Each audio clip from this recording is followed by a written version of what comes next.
Hello, I'm Catherine. Welcome back if you've been watching these videos, and if you haven't, go back and watch the other ones because they set up this video for you. So you need to watch the other ones so that this one will make sense. Now, we're going through a series where I take you through this book and I unpack each of the chapters, and it's 6 videos. And as I was reading through this again, I've noticed how much I've had to cut out. There are loads of this, huge chunks of stuff that is really helpful that I just haven't had time to cover in these videos. So you really need to get yourself one of these, not just to follow along with these videos, but really for your processing outside of this time that we have together. I want you to go away and journey your way through this book and with your small group as well, so that you are really equipped to lead well and for your small group to be a really transformational place where non-Christians can come along and ultimately you'll multiply as you see people respond to the gospel. It's going to be an exciting place to be, but make sure you grab one of these. But today we are talking about discipleship, and we're looking at what discipleship is and how to do it. I know that when I first became a Christian, discipleship and disciple was just sort of another Christianese word that I didn't really understand. And I found it really helpful when someone said to me, oh, disciple means student, you're a student of God.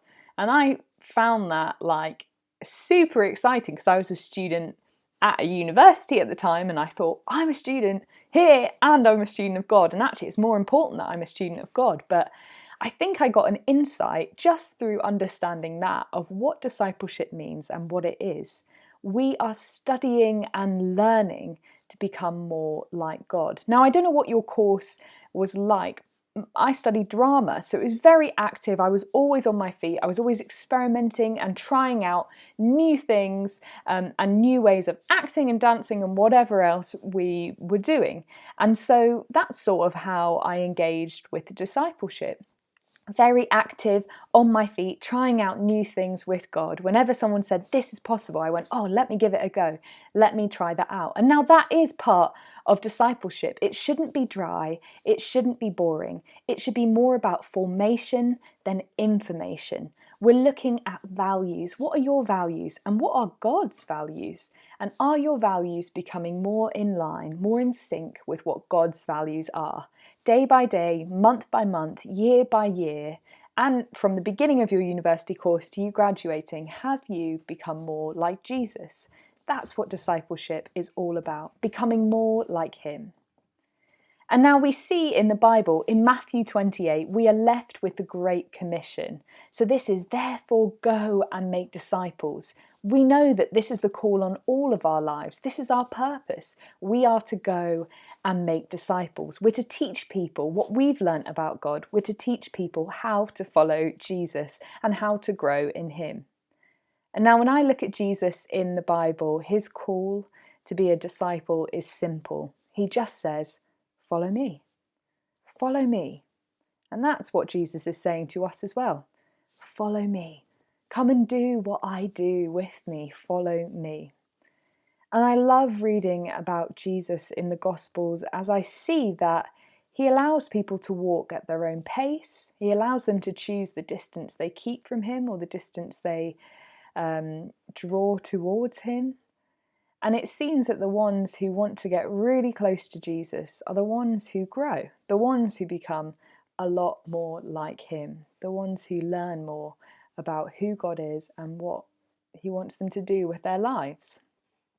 So our small groups should be places where we are cultivating a culture where people desire to be in step with Jesus, where we're not doing sin management and just telling them off, saying you can do this, you can't do this, but we're really showing them with everything in our lives. We are desiring, are longing and trying to stay in step with Jesus to become more like him, so that they look at our lives and think, I want to do that too. I want to become more like Jesus. I want to live my life in step with him. So that's the culture we want to create. Value-based kingdom discipleship, where we really care about people's hearts, and it's an exciting adventure that we take people on, rather than a don't do this, do this, keep in line, holy huddle type thing. We really want our small groups to be engaging and transformational, not just informative, that's a better word. We want our small groups to be places where people's lives can be changed. That's what discipleship is all about. And now, when I look in the Bible, it seems pretty clear to me that Jesus discipled in 3 different ways: in formal times, in informal times, and in very experimental times. I'm going to unpack those 3 things now, and I'd love you to think through, as I do, which one of these you're strong at and which one you're not. Which ones you find really easy to do and you're already doing, and the ones that you're like, I'd like to grow in that. I'd like to think up some ideas of how to do that well. So, formal times. These are your planned meetings, your small group meetings. Every single week you meet at the same time, at the same place. People can show up and they can unpack the Bible and learn more how the word applies to their life. In that sense, they can become more like Jesus. It's also church. People will show up. Every Sunday there will be a church meeting at the same time where people can receive teaching, where people can worship together, where people can meet with other Christians. It's a formal time. This could also be times that maybe you set a time aside every 2 weeks to meet up with someone, to intentionally talk about an issue in their life or something they're wanting to grow in, a place where you can keep someone accountable. It might be a reminder that goes off in your phone every week to say, text this person, see how they're doing with this, how has this week been for them with this particular thing. Those are the formal planned times, and they're really important. It's consistent, it's always there, and people need that as a steady flow to encourage their discipleship. The next one is informal.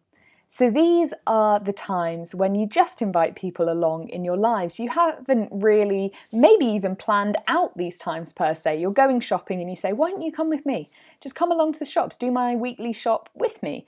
Or, hey, I'm by your house, can I just knock on the door? I'm just outside, can I come in and see you? Or just saying, let's hang out, let's play some games, let's do that. And as people see you and how you live your life in the very ordinary, unspiritual, unplanned moments, they do learn more about how to follow Jesus. I know for me as a student, a family would do that for me regularly. They'd knock on my door, or they'd invite me to go shopping with them, and it was through those everyday moments that I learnt more about God and how to follow him, how to be his disciple. I watched as when we went shopping, they would always talk to the person on the till.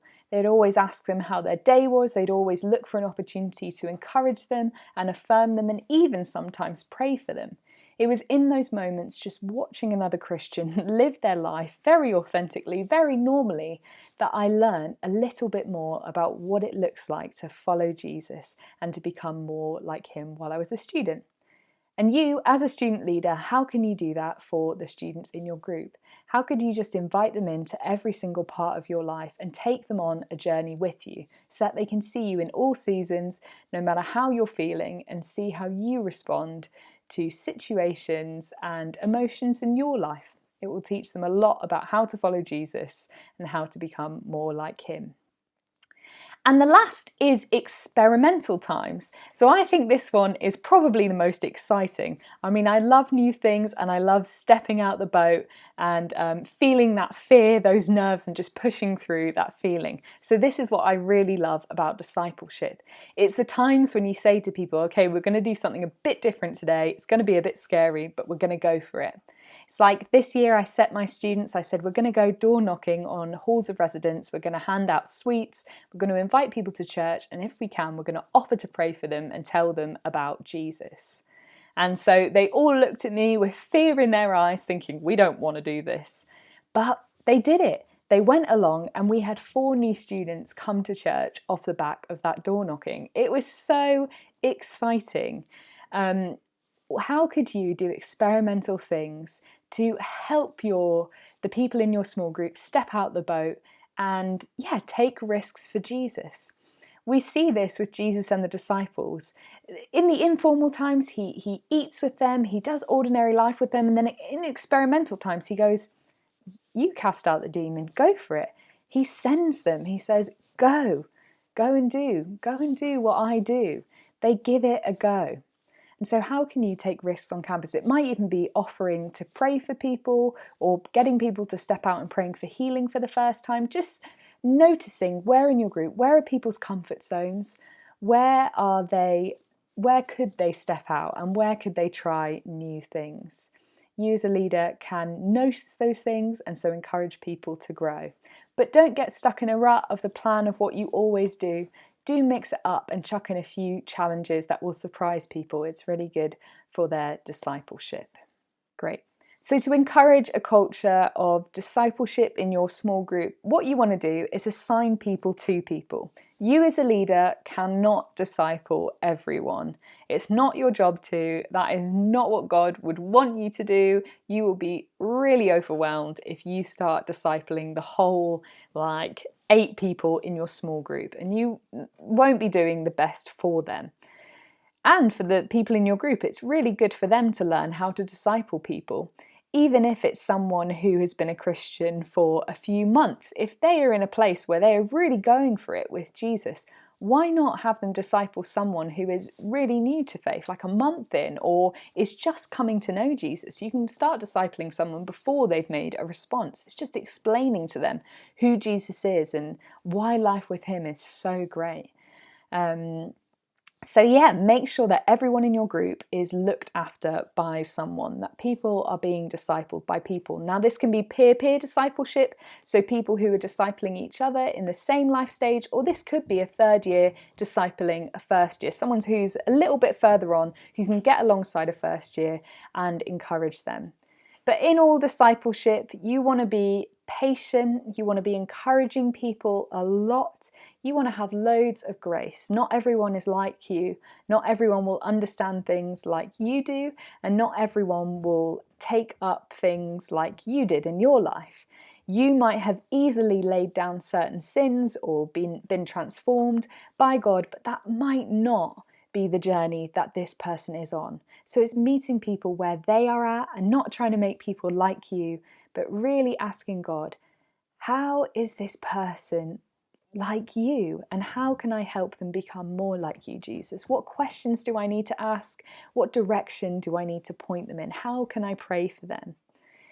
Pray for people, love people, and be consistent with people. Make sure you're in their lives every single week, not just on a Sunday, not just in your midweek meeting, but throughout the week. How could you text them and encourage them? How could you invite them into your ordinary life? And how could you set them little adventures, little challenges throughout the weeks, over the months, that will help them step out of the boat and respond to the call that God has on their life? Discipleship is an amazing adventure, being discipled and discipling others. The last thing I'll say is make sure you're being discipled yourself. Ask someone to mentor you, ask someone and invite someone into your life to challenge you, to say, look, I'm open to feedback. I want to know where the blind spots are in my life. Make sure that as you're discipling someone, you are being discipled too. But that is the end of this video. I hope that you found it helpful, and I'll see you in the next video. Bye!